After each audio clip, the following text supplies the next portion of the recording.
Ngiriyo nanone abanywanyi b'ibiganiro vyacu abatwumviriza mwerereye mu bice bigiye bitandukanye, turabahaye ikaze mu makuru ariko avugwa muri rino joro asozera yirewe aravugwa muri uno musi kuri wa mbere kw'igenekerezo 14 ukwezi kwa 10 umwaka wa 2024. Ndabahaye ikaze mwese ngaho kuri no mbonesha kure yacu yanjye Burundi News TV, mbonesha kure imwe rudende ibandanya kubashikiriza amakuru akomeye cyane, amakuru yihuta agezweho aravugwa agendanye mu bigendanye n'umutekano, politique, diplomasi ndetse n'ibindi bigiye bitandukanye. Amakuru yo kuri rino joro by'umwihariko turaza kugenda turibanda kuri zino ngingo zikurikira. Nga muri kino gihugu cacu c'u Burundi uyu munsi nibwo haje kugenda haraba by'umwihariko ibikorwa bigendanye by'umwihariko no kwakira abandi banywanyi bashasha baje kugenda barinjira mu mbonerakure. Ni mu ntumbero y'uko Burundi bwofashe ingingo ikomakomeye cyane yo kurabira hamwe uburyo bokomeza ibigendanye n'umutekano nk'uko amakuru akomeza kugenda aradushikira.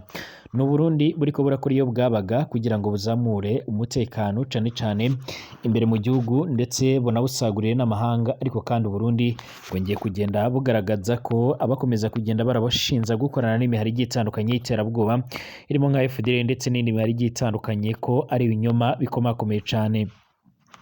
No Burundi by'umwihariko bwaje kongera bugaragaza ko by'umwihariko bufise igisirikare cyabwo gikomakomeye cyane, ndetse bagaragaza ko bakomeje no kugenda bubaka inzego z'umutekano. Ni mu gihe by'umwihariko hari amakuru amaze iminsi aravugwa ko Burundi bukomeje kugenda burakorana nimwe mu mihari igiye itandukanye. Uyu munsi kandi nibwo by'umwihariko amakuru yakomeje kugenda arashyirwa ahagaragara by'umwihariko aho bikomeza kugenda biravugwamo by'umwihariko bikomeje kugenda biravugwamo ko by'umwihariko inyeshamba zo mu Burundi za FRN zaje kugenda ziratera utwatsi ubufatanye bwazo na Padiri Nahimana, mu gihe inyeshamba zimaze imisi zirakorakorana n'ingabo za mu gihugu cacu c'u Burundi.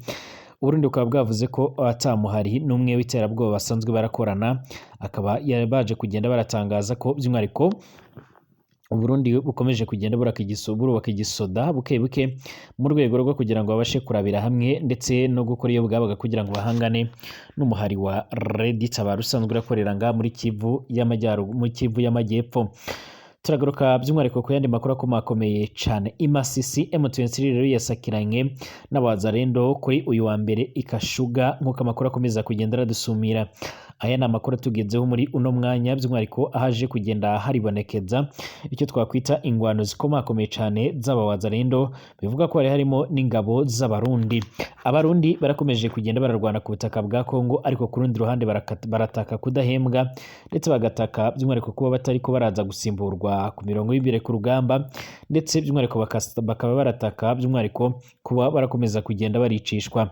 Ni mu gihe by'umwihariko abasoda ba Repubulika Iharanira Intwaro Rusange ya Kongo by'umwihariko bakomeje kugenda by'umwihariko baragaragara mu bikorwa bigiye bitandukanye, cyane cyane ibikorwa by'ubugizi bwa nabi, aho bamwe batajya umunwa mu kugaragaza ko by'umwihariko abariko barakora ibyo bikorwa ari bamwe mu basanzwe ari aba FDLR ndetse n'aba FARDC, cyane cyane bariko baribira mu bice ngaha mu mujyi wa Goma, ndetse by'umwihariko uyu mujyi wa Goma ukaba warabaye indiri y'amabandi, ndetse abenshi mu bongeye kuza gufatwa ari benshi bakaba baje kugenda baragaragaramo abiganjemo by'umwihariko abo mu ngabo za Repubulika Iharanira Intwaro Rusange ya Kongo mu gisoda cya FARDC. Ni mu gihe mu burasirazuba bwo hagati hakomeje kugenda aravugwa amakuru akomeye cyane agendanye n'urugamba, nk'uko amakuru akomeza kugenda aradushikira cyangwa aradusumira. Ibikomeje kugenda biratangazwa cyangwa se bikomeje kugenda biravugwa by'umwihariko ni nyuma y'igitero gikomakomeye cyane cyaje kugwamo abasoda ba Israeli. Bwana Benjamin Netanyahu asanzwe ari umushikiranganji wa mbere wa Israeli, akaba yaje kugenda aratangaza ndetse aranagaragaza neza yuko by'umwihariko biteguye kwatsa umuriro ukomakomeye cyane, biteguye kwihorera kuri iki gitero cyaje kugenda kiragwamo abasirikare. Amakuru kandi akomeza kugenda aradusumira, akomeza kugenda aradushikira by'umwihariko ariko araturuka ngaha mu burasirazuba bwo hagati, aravuga ko by'umwihariko Israel yari irategura ibitero bikomakomeye cyane bigendanye no kwihumura kuri Irani, bikaba byaje kugenda birahurirana no kuba yongeye kuza kugabwaho ibitero bikomakomeye cyane. ndabahaye ikaze mwese rero by'umwihariko abanywanyi b'ibiganiro byacu, abatwumviriza muherereye mu bice bigiye bitandukanye, abatwumviriza by'umwihariko bari mu bice bigiye bitandukanye mu gihugu cacu ciza c'u Burundi, mu karere k'ibiyaga binini hirya no hino ku isi, mwese turabahaye ikaze. Abatwumviriza bari mu bice bigiye bitandukanye, haba hano mu karere k'ibiyaga binini ku mugabane Uburaya, Aziya, Australia, Amerika ndetse n'ahandi hose, turifuriza kumererwa neza ndetse tunabaha ikaze. Ndabahaye ikaze rero by'umwihariko niba rugambye bishenga byonda kwanditse sabone kugira ngo ucaronka amakuru n'ibiganiro byacu, ubone natwe gatanu kuri gatanu ndetse amakuru n'ibiganiro byacu by'umwihariko ndetse by'umwihariko amakuru n'ibiganiro byacu munabisangize ku nshuti zawe. Ndabahaye ikaze rero, reka amakuru yacu tuyatangurire muri kino gihugu cacu c'u Burundi. Mwibaga by'umwihariko imbonerakure zo mu Nyamiraba zirahamagarirwa kujya rero ku kivi zigakora ibikorwa rero byo kwiteza imbere, by'umwihariko zikirinda icyo zicamo kabiri, kandi by'umwihariko zikaba zibereye akarorero keza abandi aho zibaye. Ibyo byashikirijwe by'umwihariko na Honorable Dieudonné Nahimana, icegera c'umunyamabanga w'umugambwe CNDD-FDD ni mu ntara yagutse ya Bujumbura, aho yari yagenderejwe by'umwihariko imbonerakure zo mu Nyabiraba muri komine yagutse ya Rwibaga. Nk'uko bikomeza kugenda bigaragara, ni byabaye kuri wa mbere kwigenekerezo ya 14 Gitugutu 2024, by'umwihariko nk'uko amakuru akomeza kugenda abigaragaza, aherekejwe n'umunyamabanga w'umugambwe CNDD-FDD mu ntara. Mu byo rero ajejwe harimo imibano, imicokama y'akaranga ndetse by'umwihariko akaba ari metere Murerwa Sohanje n'urongoye umuhari w'imbonerakure mu ntara yagutse ya Bujumbura Elize Ngabiyempore. Mwijambo ndetse mwijambo n'impapuro n'impanuro byashikirijwe na Maître Solange Murerwa by'umwihariko umunyamabanga w'umugambwe CNDD-FDD mu ntara yagutse by'umwihariko ya Bujumbura. Mu byo rero ajejwe harimo imicokama, imibano n'akaranga, by'umwihariko yamenyesheje izo mbonerakure ko kazoza kazo kari mu minwa yazo, azisaba kwitwararika amagara yazo. Iziri ku ishuri by'umwihariko zigane ingufu, yarasabye abakobwa kwirinda ibihumbu by'umwihariko kuko byonona imibiri yabo. Yarangije by'umwihariko aranasaba izo mbonerakure kuguma ku kivi kuko by'umwihariko zirashigikiwe. Amakuru yandi akomeza kugenda aradushikira nuko by'umwihariko ubwo yarariko aranatanga ubutumwa, by'umwihariko ubutumwa bukomakomeye cyane yari yarahawe n'urongoye by'umwihariko CNDD-FDD ku rwego rw'igihugu, Reverien Ndikuriyo, akaba yaje kugenda arasaba ndetse aranavuga yuko yasabye izo mbonerakure ko rero zoguma ziri maso, ndetse akaba yaje kugenda by'umwihariko aravuga ko mu nyuma y'uko umunyamabanga mukuru w'umugambwe CNDD-FDD Reverien Ndikuriyo aherutse by'umwihariko gusura imbonerakure z'ikirundo, uyu munyamabanga mukuru nyine w'umugambwe akaba yarazigendeye izo mbonerakure zari ziriko zirakora ziherereye ku makomine ari ahantu rubibi rw'igihugu cy'u Rwanda, akagenda arazibutsa kuba maso. Uyu Reverien Ndikuriyo rero aherutse kuzigendera, yarahaye ubutumwa abayobozi by'umwihariko ko bakwiye kugeza kuri izi mbonerakure, arabasaba yuko zikwiriye kwitwararika mu bikorwa byazo bya minsi yose, cyane cyane ibikorwa bigendanye no gucungera umutekano. Yaje no kubibutsa yuko kandi muri kino gihugu cy'u Burundi abariko baragerageza gutangaza amakuru avuga ko ingabo z'u Burundi zaba ziriko zirakorana n'imihari igiye itandukanye mu bikorwa bigendanye no gutegura ndetse no guhungabanya umutekano. Ibyo ngibyo ari ibikorwa bitari byo. Yaje kugenda arabashimangirira yuko u Burundi buriko burakora iyo bwabaga kugira ngo by'umwihariko bubashe kuba bwo kubaka igisoda gikomakomeye cyane, bazamure by'umwihariko igisirikare. Akaba yanavuze yuko by'umwihariko hariho gahunda yo kubaka ibikoresho bigiye bitandukanye mu kuvugurura ibishaje ndetse no kuzana izindi modoka zigiye zitandukanye ndetse n'ibindi bikoresho bya gisoda mu rwego rwo kugira ngo izi ngabo ndetse n'imbonerakure zibashe kuba zoba zifise umutekano usesuye. Ibi bibaye mu nyuma y'uko rero ngaha muri kino gihugu c'u Burundi FRN isanzwe irakorera mu shamba rya Kibira ibinyujije ku murongo wabo wa chaîne ya YouTube basanzwe barakoresha baje kugenda baramagana ubufatanye bariko barashinzwa. Icyakora ntibahakanye ko badakorana n'ubutegetsi bw'i Burundi ariko bahakanye ko boba bakorana by'umwihariko n'abarimo Padiri Nahimana Thomas nkuko bikomeza kugenda biragaragara. N'uyu muhari wa FRN bivuga ko umaze igihe urakorana n'inzego z'umutekano z'u Burundi ndetse hakaba hariyongereho by'umwihariko n'abasodo muri FDLR kugira ngo bashe kuba bogwanya by'umwihariko umuhari wa Red Tabara ndetse n'ubutegetsi bwa Kigali nkuko aya makuru akomeza kugenda aradushikira. Icakora by'umwihariko iyi ni imigambi bivuga ko bo bafise kandi idateze kugenda irashigwa mu ngiro mu nyuma y'uko by'umwihariko uko bizogenda kose icyo gihugu c'abanyi bagerageza kuba bohungabanyiriza umutekano gisanzwe by'umwihariko kirafise ubutasi bukomakomeye cyane ndetse n'ibindi bikorwa bigiye bitandukanye.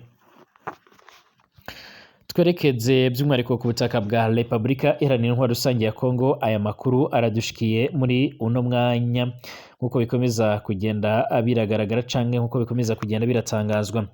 Mu gitondo cyo kuri uyu wa mbere kwigerekereza 14 ukwakira 2024 humvikanye ingwano ikaze cyane yabaye hagati nyeshamba za M23 n'abagwanyi b'abazarendo ndetse n'ingabo z'u Burundi ni mu mudugudu wa Kashuga ni mu gace ka Mweso umutware wa Bashari mwifasi ya Masisi muri Kivu y'amajyaruguru akaba yaje kugenda aremeza amakuru.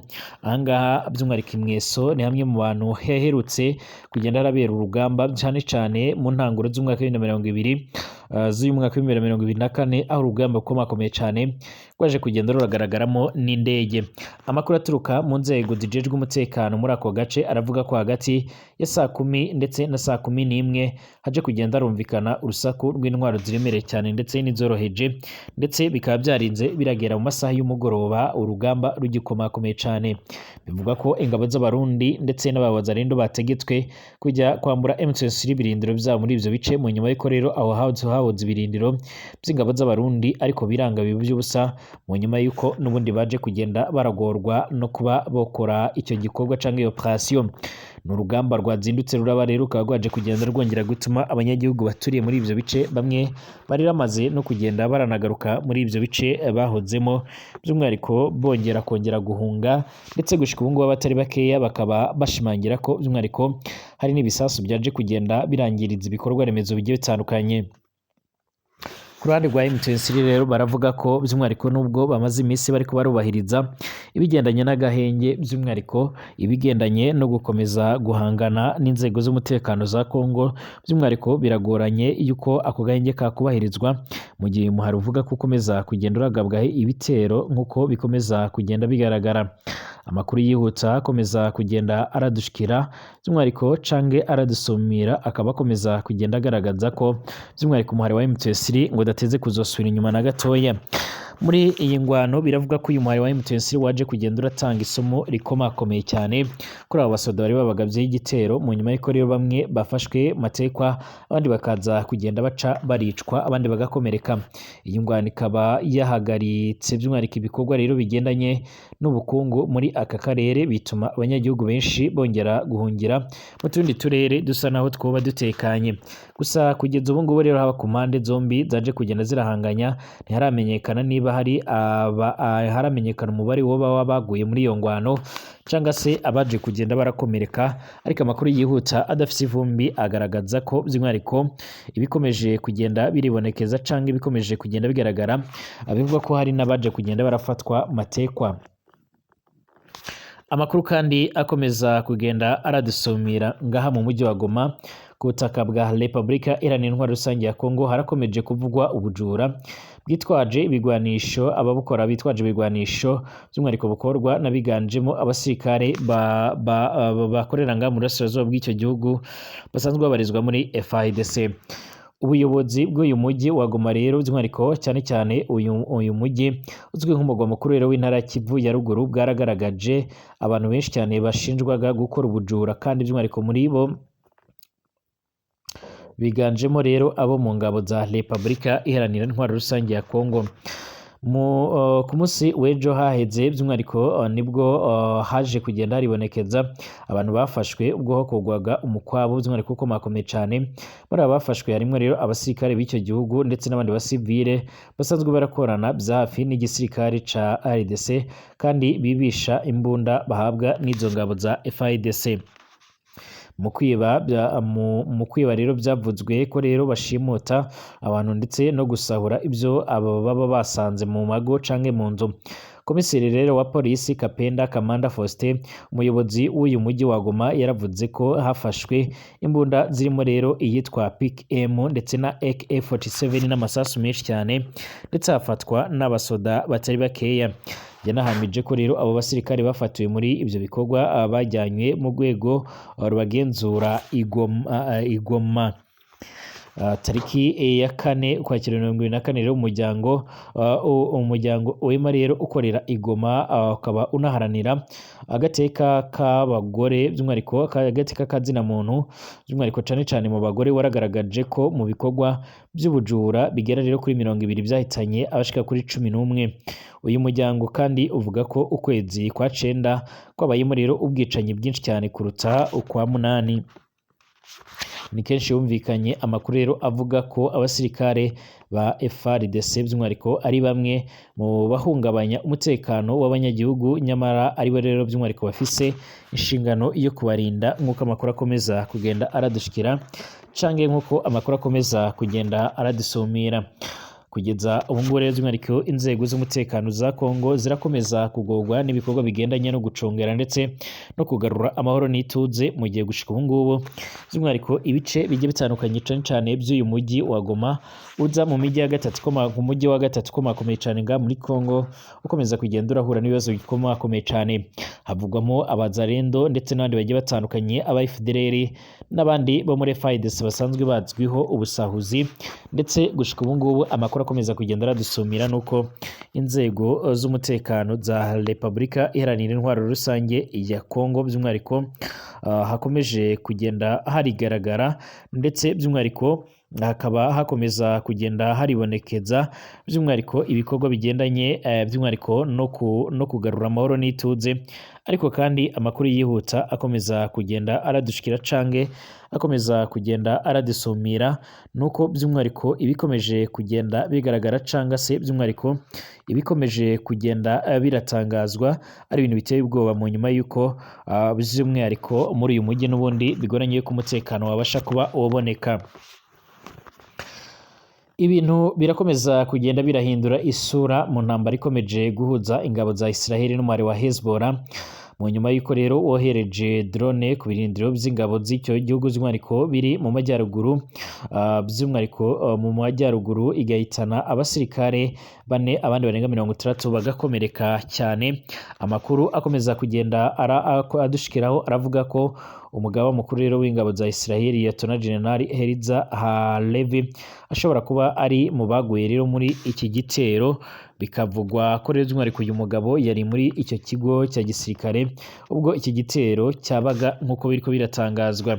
Urutonde rw'abazwa uruhande rwa Israel ntacyo ruravuga by'umwihariko kuri iyi ngingo, gusa bimwe rero mu binyamakuru bikomakomeye cyane byo muri icyo gihugu byahakanye aya makuru. Ikindi by'umwihariko gitangaje ni uburyo drone ya Hezbollah yabashije kwinjira mu kirere by'umwihariko cya Israel zikarenga ubwirinzi bw'icyo gihugu by'umwihariko, ndetse zikanabasha kugera ku kigo cya gisirikare nk'uko biriko biravugwa.